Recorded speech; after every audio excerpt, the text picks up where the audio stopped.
Kumusta ang aldaw mo? Ibahan mo ako.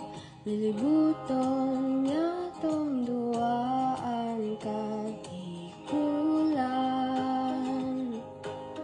Karo kasi mayon na magayon, di ka lang. Dapat ka daing ibang mumuyahon kundi ikaw. Papadabaon ta ka, sagod pa man kita magulang.